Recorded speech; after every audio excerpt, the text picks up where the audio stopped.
There are 6 secrets that every man needs to stop repeating past mistakes in love, right? And if you miss one of these, you're going to keep attracting the wrong woman over and over again. And I tell you this because I did this, right? That means you're going to have the same arguments, the same disappointments, the same pain, right? The same toxic dynamics that keep happening to you again and again, and that make you probably believe that A, relationships are broken, right? B, modern dating is broken, or all women are broken / cooked, because that's what I keep hearing from guys, right? If you keep having the same experience, instead of thinking like, okay, what can I do? Our immediate thought is, especially if we hear other people having the same experience, is to blame the landscape, the environment, right? And that doesn't work. That doesn't support you, right? So what do you need to do? I'm David Chambers. I'm a men's dating, relationship and intimacy coach, and I've been coaching men on and off for over a decade, right? And I've helped hundreds of men get into relationships, thriving relationships, get married, have children, all sorts of things, right? So what do you need to do? The first thing you need to do, and this is really important, the first thing you need to do is get clear on what you want. And you've heard this 100 times, right? And I have a slightly different style on this. You think, get clear on what you want. I know what I want. I want a tall, hot blonde who looks like this and blah, blah, blah, blah, blah, right? The problem with this is a lot of the time we are focused on superficial things, right? And some of those superficial things, which I'll touch on in more depth later on, are based on not what we actually really want, but based on our wounds and our fears that we have about ourselves and our insecurities. A lot of men out there, and this may be you, if you have to think and ask yourself a deeper question here, want to be the sort of woman who is attractive to other people so that other men look up to them. And other people think you're the sort of man that gets attractive women. And that want isn't based on what you really want and what's going to help you make a deep and meaningful relationship, but is based on a childhood wound, right? That you are trying to run away from and avoid healing or do anything about, right? Or what I see a lot of people doing when it comes to relationship, what they want is they're basing their wants on a past relationship failure. Like, so say I'll talk about myself here, right? And I see this in one of my clients as well recently. I want a partner who is super independent. And then when I got into it with my client, he was like, I want that because my last partner was very clingy. And I'm like, okay, cool. What does independent look like? And it's like, lives on her own, does all these other things, blah, blah, blah, blah, blah. And I'm like, okay, cool. So that's good. But what happens if you see some signs that you interpret as someone who might be clinging? And he said some of these signs, right? And some of the signs he said were actually just normal relationship behavior, like wanting to spend time together, wanting to become closer, wanting to have to move in together at some point, right? And this became a problem for him because he was pushing a lot of women away because the want he had was not based on what he really wanted, but was based on a fear that he couldn't let go of from the past, right? His past relationship or a wound he had from the past. So something you should do is you should look at what is the feeling that you want in a relationship, right? Is it going to be adventure? Is it connectedness? Is it deep understanding? Is it devotion? Is it deep honesty and safety and playfulness? Like whatever's there for you. Like what do you want? Second thing to do, look at the values. What do you want your relationship as values wise to embody, right? Might be growth, maturity, understanding. I said devotion before is one of the feelings. But what are the values, right? Ultimately, passion, whatever it may be. What are the values? And then also ask, what are the sort of dynamics that energize you in a relationship? Is maybe the two of you are really tussling and having fun a lot of the time, or that, when it comes to conflict, you want to really be able to like have it when it happens, or to give each other spaciousness.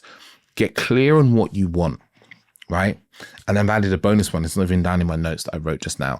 This one is about where do you fail and what does it look like when you fail at those areas? Like when do you not create freedom?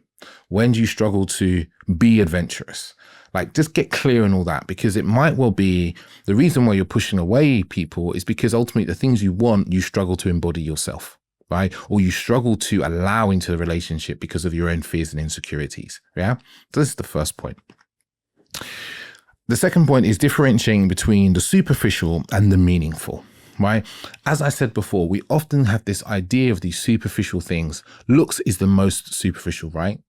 And with the rise in dating apps have given us the ability to basically signal superficiality. I can go on a dating app and I can paint a picture of a life where I'm holidaying all the time. I'm in great shape. I wear incredibly fucking stylish clothes. Like, I'm in great places. I'm eating amazing food. Now, those are things that are all really superficial, right? Because it's just about money, status, access to resources and opportunities to some degree. Like, and it's very easy for us to be like, oh, that's shiny and that's amazing. But again, those superficial traits will often be linked to some sort of childhood lack, right? When I meet women who are successful financially in their career, emotionally mature, they don't often really care about how much a man makes. And I know it's hard for you to believe this, right? They really care about how kind he is, how grounded he is, his integrity, his passion for his life, how much he stands up for truth and what's meaningful, right? Has purpose. Those are the things they're looking for. Those things cannot be signaled through dating apps. That's why those sorts of women, right? They're not on dating apps. They're leaving dating apps in droves, right? And then many of them are single and they struggle to meet men, right? To be honest. So if you think you're one of those guys, then dating apps may not be the place for you, right? And I have a whole different program for that. My Men's Dating Accelerator, which is to teach you how to meet women in real life, in places, and progress dates in that way. So this is the key in this, difference between values and superficiality, right? Is you have to get a real clear idea of what your values are, right? Get a real clear idea of what your values are in your own life, right? And this is where we sit down, and there are value exercises. Dr. DeMartini has a really good one. There's one that I run through with my clients about getting to their values. What's the deeper values underneath the why under why you do what you do, right? For example, the podcast, my business, is because I have this deep value around expanding human consciousness, in particular men's awareness and consciousness, right? And it's connected to this belief that I really want men to, a mission for me is really I want men to love more openly, love more freely without fear and worry and insecurity, right? Now that comes through my work, that comes through my life, that comes through my conversations as a deeper value that I come to with some values work that I've done, right? Now, here's the thing. Most people don't really understand their values. And this is a lack of depth, right? And I see this in a lot of men, lack of depth. They don't really know what they value. Right. And that's one of the reasons why relationships become a struggle, or meeting women becomes a struggle, because they're valuing the wrong things. They're valuing the things that come from fears and insecurities. I want other people to think I'm attractive or I'm successful. This lacking, this not good enoughness, that becomes the value. Being good enough becomes the value. And I need to show that to the world through my partner, through the things I wear, through the places that I go. Right. And that isn't necessarily a value you want to put on show. So it's looking for these deeper values and coming to those. And then there's also a question of, and it's going to be a ruthlessly honest question, where am I not living those values? Where am I not living those values? Like, be really ruthlessly honest. Like, if you have a value about health and fitness and well-being, like, are you smashing cakes 3 times a week? Are you in the gym, running, lifting weights, doing Brazilian jiu-jitsu, whatever it is you do to nourish your body? Are you never running? Are you not walking enough? Are you not getting enough sunlight? Then actually you're out of alignment. Yeah. And that's where we become ruthlessly honest with ourselves, right? And that's why maybe, right? And it's going to be a strand of it, right? It's these little, like, if there's 100% of finding an aligned partner, then these like 0.5%, 1%, 3%, they add up across the time, right? And I can talk about myself when I was dating.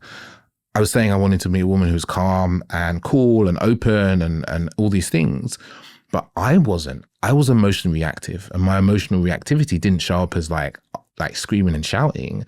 It was emotionally shutting down, right? It was reacting from my fears and worries and anxieties and my story of fear about who I didn't want to be, right? And that was pushing away the women I really wanted. Or when I did meet great women, I would be so afraid of commitment that I would create reasons to fuck up the relationship and self-sabotage. And then I didn't know I was doing this. I just thought it was them or fate and the way the world was, right? So it's getting clear on that. And this leads into number 3, which is about doing your own inner work. Because if I didn't do that inner work on those patterns, those beliefs, those stories about women, the world, like feminism, like modern love and dating, sex even, I'd still be stuck, right?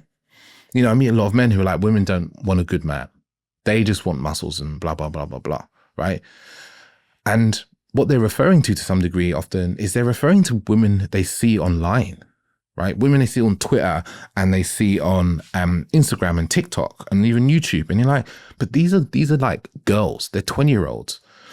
Why are you believing that this is a representation of all women? Because somewhere inside you is there a lack. There's a lack of feeling that I'm not good enough because I don't have big muscles. I never did. And at school, I was teased about being skinny. I was, right? Or I was teased about being short. So now to protect that wound, so I don't have to go near that, I don't have to like heal it, I'm just saying the whole world's fucked. All women are like this, right? And if you don't do the work on that, you'll come up in my comment section and go, David, you're wrong. All women are like that. Women don't want a good man. But ultimately, because you believe you're a good man, right? That's what it is. We believe we're good men and we don't understand why we're not meeting the right woman. And I say this really respectfully. You are not as a good man as you believe you are, because there's a massive blind spots that you have, massive blind spots you have. And this is why we do the inner work, so we can reveal the blind spots, right? We start to see like, oh my God, I actually don't bring depth. I don't have presence. I'm really lacking in self-confidence. And that projects out constantly, and I'm looking for validation from women, or I push them away, or I don't open up when it's needed to. I don't know how to ask questions that get deep into fun and play, or that get into depth of who someone is, because I have all this stuff, right? I don't communicate powerfully and clearly, or I don't communicate in a way that a woman can really understand me and what I do, maybe for a living, if she has no idea. Let me give you an example. In this one about communication, for instance, I was a software tester, right? And I worked for a bunch of developers, and we used to go to bars often, right? And a lot of the developers were single, and they knew that at the time that I used to do some dating coaching and done this so in the past. And they'd often ask me like, okay, like let's talk to some women. So I would go over there with them. We go talk to some groups of girls. And what I noticed again and again, these guys they were nice guys, good men, right? Nice men, not necessarily good men or premium or great men. They would communicate what they did in a way that was so dull, was so boring, or could only be understood by other tech people, right? Whereas I could, in a couple of sentences, describe what I do as a software tester to anybody who had no idea. In short, there was a point where I worked at some large retail companies, let's say a supermarket, right? And I would say, you know, when you do your weekly shopping, yeah, you go into the shop, you pick up stuff, blah, blah, blah, blah. I make sure the website that you can do that from the comfort of your toilet or your bedroom, right, works really fucking well. And they'd be like, oh my God, really? I'm like, yes. I make sure that, you know, when you put stuff in your basket on that site, it doesn't just disappear. Yeah. Or I worked for a clothing company at one point, testing their website. And I'd be like, hey, do you know this company? Yeah. I make sure their website works. That's part of my job. Simple. And then if they knew more, we could get into it. But it's being able to communicate to your audience in a way that they can understand, right? And it's not dumbing yourself down. It's just that, you know, the tech world is complex and weird. And you don't work on these capacities. And these might not be quite inner work. These are more to do with like relational capacities. But if you don't do this inner work to start to see where your blind spots are, you can kiss good relationships goodbye, right? Because your fears, your anxieties will run the show, right? I did it. I have patterns and all sorts. And I've really gone on about this point, right? Longer than I expected to. Because ultimately, one of the things you have to do is stop. Also inside this doing the work is stop projecting these kind of unmet needs for life that you have onto a partner in the hope that you choose a partner that will make you feel whole. That's something so many of us are doing, right? Oh my God, I just meet this woman because if she can give to me what my mother didn't give to me unconsciously, you know, then I can feel whole, I can feel loved. And then you create a dynamic where some of us, you will create a dynamic where you'll be with a partner who never gives you that and keeps you in that feeling, that wound of not being good enough, right? So number 4, number 3 was a long one. Give yourself the relationship you want. Now, what does that even mean? So if you want a relationship that is fun, playful, interesting, intriguing, full of travel, create that life for yourself. You wouldn't, go to communities, go to events. You wouldn't believe how attractive a man is, right? On how attractive a man deeply is when a woman meets him and he has a life that he loves. And he has plenty of things to say about his life. Most of you just sitting at home playing video games and playing with your balls, right? And so when you do meet women and get in a conversation, you've got nothing to say. You've got no interesting stories to tell. Go live, right? And in the living, you'll meet great women. Simple. That's number 4. And give that stuff to yourself. Nourish yourself in your life through, maybe it's being in nature, maybe it is eating good food, looking after your body, but create that relationship with self, because that self-connection, right? That self-relationship, which sounds super woo-woo, right? But it isn't. Scientifically proven through all the different relationship studies you can see, this connection to self helps create connection with other. Number 5, this is get support. When we have patterns and wounds, we don't see them. We think the world is doing it to us, right? And then we find evidence of that truth and it backs us up. Yeah. It's a bit like at the moment, I don't know, people in politics are going, oh, everything's because of immigrants, right? And then what do? They make a belief and then they start to find evidence of it. When really, maybe they should start looking at themselves and go, actually, why is my country not in the state it is? Actually, I throw litter everywhere. I haven't educated myself in anything. That's why I'm struggling to get a job. My family is chaotic because we all scream and shout at each other constantly. Instead of taking responsibility and getting support to create the change, we blame others. It's easier to do. So stop lone wolfing it. Stop being like, I can just read books and listen to podcasts and solve everything, right? Because all this is information. What you're missing out is support in the implementation, right? When I stopped just thinking information is all I needed, and I started to actually be with people, coaches, retreats, and did the implementation and being held accountable, shit changed rapidly for me, right? In a relational sense. And then the last one, number 6, because I need another hand. Number 6, remember this. You always have a choice. It doesn't always feel like you have a choice, right? When it comes to the sort of relationship that you create, you have a choice. You can always say no. You can also disagree with the person you're with. You can also negotiate. Because I know a lot of men, we get into relationships, start to kind of almost happen, and we feel like it's a runaway train. And then suddenly we're like, oh my God, I'm in this thing and I don't know how to stop it. You always have a choice to say, this is what I would like. This is how I would like it to be. Can we change this? You have a voice. And part of this kind of standing in our kind of masculine power is using our voice to create the relationship as we want, as our partner wants, right? And all that can stop you being in the wrong sort of relationship. Boom. So, quick recap. I'm just going to slide up my notes here. First one, get clear on what you want. Number 2, differentiate between values, deeper values, and superficial traits, often signaled through dating apps and things that can easily be shown to you, not the deeper traits that have to be felt in someone through spending time and observing how they're being with ourselves and other people in the world. Number 3, I'd say this is the main one. I should have put in number 1, doing the work, doing the emotional processing of the past, the patterns, the stories, the narratives, the fears and insecurities that lie in the mind, in the body, in the heart, the soul, whatever you believe, in your aura. They're there. They are transgenerational, some of them, right? Fear, insecurity, all those things, you have to work on it. If not, you'll just keep projecting them into the world and onto partners and recreate them in your relationships again and again. And I say this as a man who did this for 15 years. Get clear on your relationship wants, what you want your relationship to be like, and give yourself that. Number 5, get support and help. Join a group, get some coaching, whatever it may be. Get a therapist, right? Therapy is amazing. And number 6, extra hand. Remember, you always have a choice to recreate the relationship you're in. You can do that. You have that power and you have to believe that you do and create that belief in yourself. So if you've enjoyed this episode, tell me which was one of your favorite points, which one of the points that I describe out of the 6, right, where you see you lack, where you see you're not quite hitting the mark, even if it's just a little bit, right? Because sometimes it's not 100% off. It's we are 10% off, 20% off, but that 10-20% is the difference between successful relationship and a failed relationship, right? Or a relationship that doesn't last. I don't like the word failed relationship so much. It creates a lot of shame for us. No relationship is a failure, right? As long as you learn something from it. Which of the points is your favorite one? Would you learn the most? Or which one do you see yourself lacking in the most? And if you enjoyed this episode, like, subscribe. You know, I put out videos 3 times a week. Wednesday, Friday, Sunday, every week. I'm like clockwork with those.